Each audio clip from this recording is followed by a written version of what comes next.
Hi, my name is Iolanta and I am the founder and curious nose behind VIOLA Sacred Perfumery, where rare botanicals become living perfumes. Each blend is manually charged to 432 Hz frequency, long believed to align the body, heart, and spirit with natural harmony of the universe. These are not just perfumes. They are vibrational elixirs, alive, energetic, designed to heal, remember, and transform. And this is Sacred Botanica, a journey into the spirits of nature's most storied botanicals. We explore the history, mysticism, and subtle chemistry that make them sacred, then and now.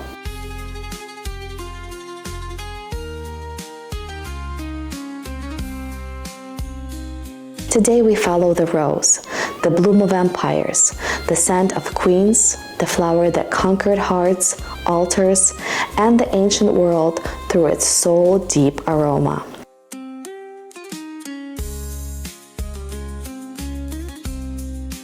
Roses first bloomed wild across Central Asia, flourishing in Persia and along the Indus Valley.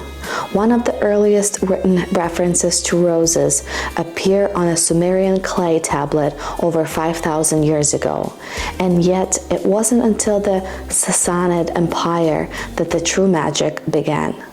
The Persians perfected steam distillation, extracting rose water from mountains of petals. This golab wasn't just fragrance, it was medicine, ritual, and royalty.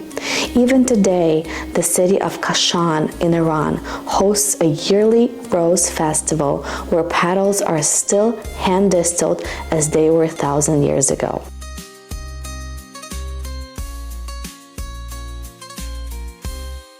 Cleopatra was known to carpet her palace floors knee-deep in rose petals, but not for romance alone. It was a psychological weapon.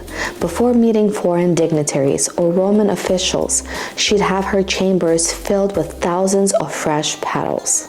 The overwhelming scent and spectacle was designed to disarm, seduce, and control the emotional atmosphere, turning political negotiation into sensory domination. The Roman historian Suetonius later wrote of this perfumed theater as one of the most powerful strategies of influence that Cleopatra had.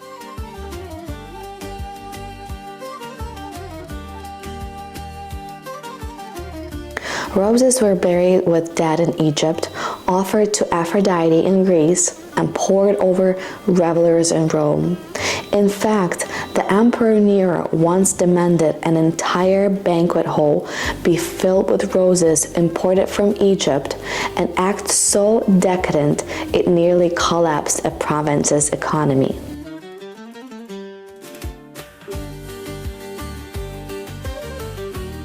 To the Romans, the rose was dual-natured. It sanctified temples and draped orgies, a flower of life, of lust, and of longing.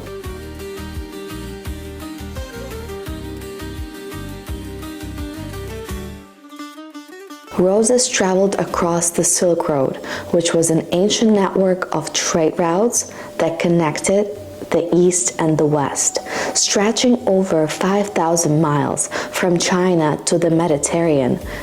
It wasn't a single road, but a complex web of caravan paths, maritime links, and cultural exchanges that lasted for centuries.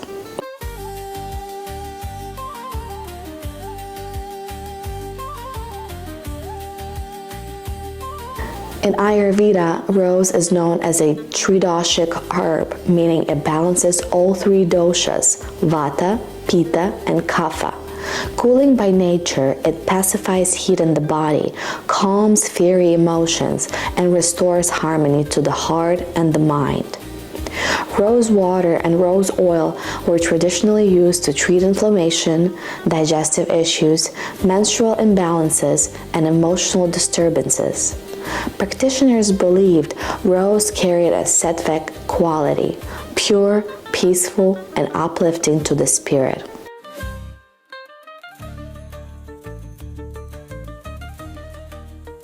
In temples, rose was steeped in oils to create attars, then massaged onto the skin during a prayer anointing rituals. It was believed to awaken the heart chakra, encouraging love, compassion, and divine connection.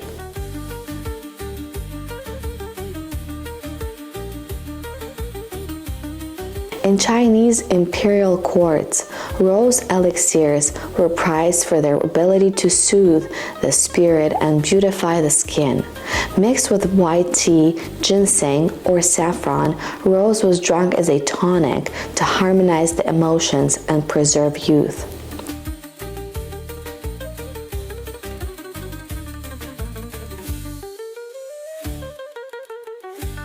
Arab traders brought the sacred flower westward through Al-Andalus, where rose distillation became a prized art, paving the way for the Western perfume renaissance. The Silk Road didn't just carry silk and spice, it carried the scent of civilization, and the rose became its softest, most potent messenger.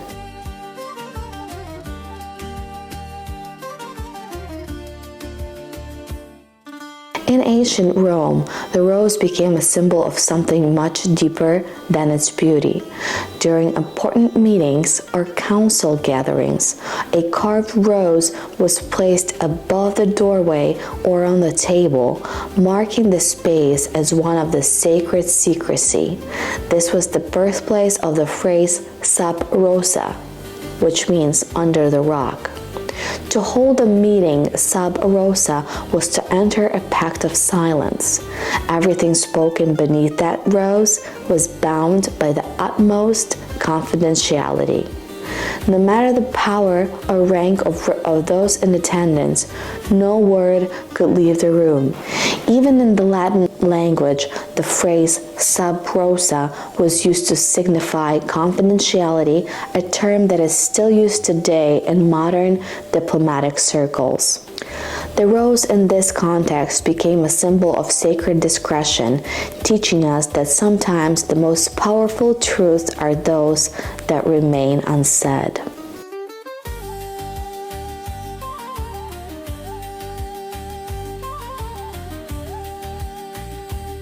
The rose has been long revered for its sacred geometry. Its spirals formed by the unfurling petals mirror the perfect harmony of the cosmos and patterns seen in galaxies, seashells, and in the natural world itself. To the mystics and alchemists of the ancient times, this geometry was not just aesthetic, it was a key to divine understanding. To the Greeks, the rose symbolized the perfection of nature's design. Pythagoras himself was fascinated by number 5, seeing it as a symbol of balance and beauty. And the 5-petaled rose soon became a sacred emblem of deep cosmic significance. The 5 petals of rose were seen as a symbolic of the 5 elements: earth, water, fire, air, and spirit, each petal a doorway to a different facet of existence. It wasn't just about nature, it was about understanding the alchemy of the universe and the way the material world intersects with the spiritual.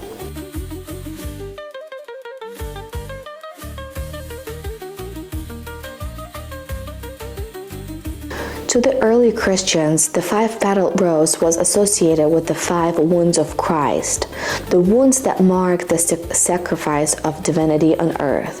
The rose became a symbol of both suffering and redemption, embodying the paths from pain to enlightenment.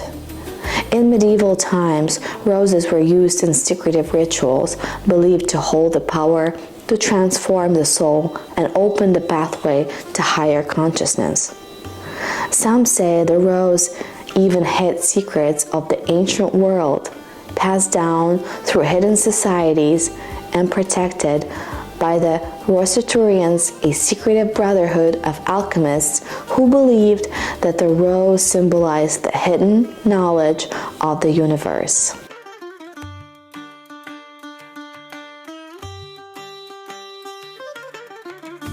From the ancient Egypt to Renaissance Italy, rose gardens were carefully cultivated not only for their beauty, but for their mystical properties.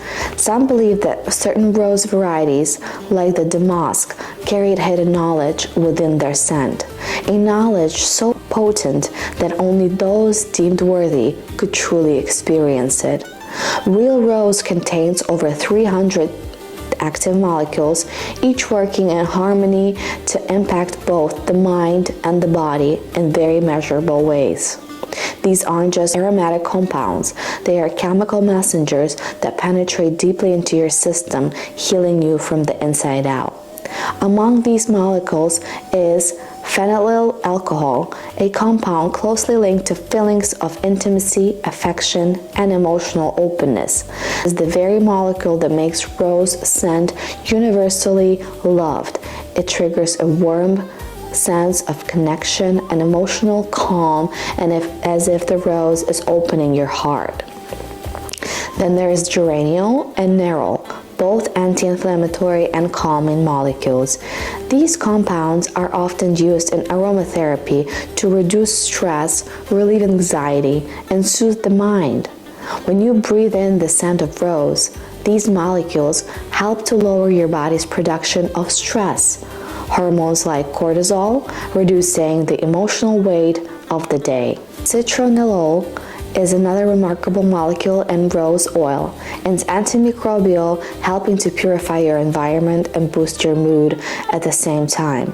This molecule has been shown to lift spirits and act as a gentle antidepressant. One of the most profound compounds is damascenone, which gives rose its deep, haunting richness.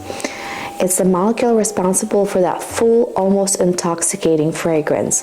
Damascenone also has a subtle but powerful effect on the brain, influencing emotions, memory, and overall sense of well-being. When inhaled, these molecules travel directly through the olfactory nerve into the limbic system, the brain's emotional center. This part of the brain controls memory, hormones, and mood, which is why the scent of rose can trigger memories of love, calm, and peace. Rose oil power isn't just confined to the air. When applied directly to the skin, it goes beyond the surface. The molecules are absorbed through the skin, enter your bloodstream. From there, they gently work to lower cortisol levels, reduce stress, and promote a more relaxed state. Rose oil's physical healing properties are profound. It helps to slow the heart rate, ease the breath, and even balance hormonal fluctuations. The effect is deeply soothing, working not only on your nervous system, but also at the cellular level, improving skin texture and vitality.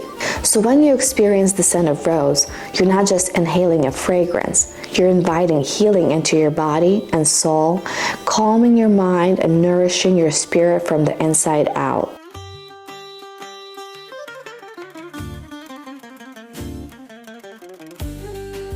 At VIOLA, I don't use shortcuts or synthetic imitations. I work with true damask rose, rose otto, and rose absolute, sourced from ancient rose fields where each bloom is harvested by hand before dawn while the soul of the flower is still intact. But what truly makes my perfumes different is what happens behind scenes. I craft my own tinctures, I use rare resins, sacred woods, and precious botanicals slowly extracted over weeks. These aren't just fragrances, they are vibrational elixirs, rich with a story, intention, and soul. Rose Absolute is one of the most expensive materials in the world, more precious than gold by weight. It can take over 10,000 petals to yield a single teaspoon, and yet I use it not sparingly but generously. Because to me, rose isn't just a scent, it's a sacred force. When you wear one of my rose creations, you're not just wearing beauty, you are wearing power. Power that was once worn by queens, laid in tombs of emperors, used in sacred rites, whispered in love letters, and passed through generations. And yes, it smells exquisite, but it also lowers your cortisol, it soothes anxiety, and opens your heart. It balances your mood, calms your breath, and nourishes your skin.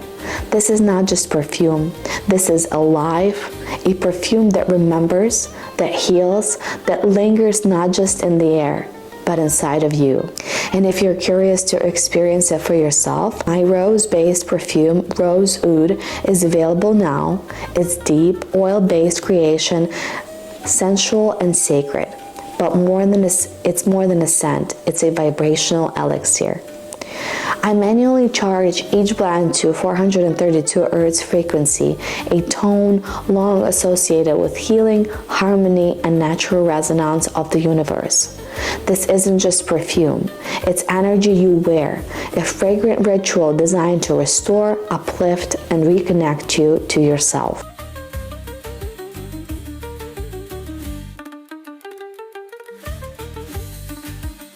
If you enjoyed this episode and felt something resonate through scent or through this story, stay close and subscribe to Sacred Botanica, where we explore different botanicals through lens of history, mystery, and the healing art. And if you feel called, please visit violaperfumery.com to explore Rose Oud and other perfumes I've created with care, intention, and sacred resonance.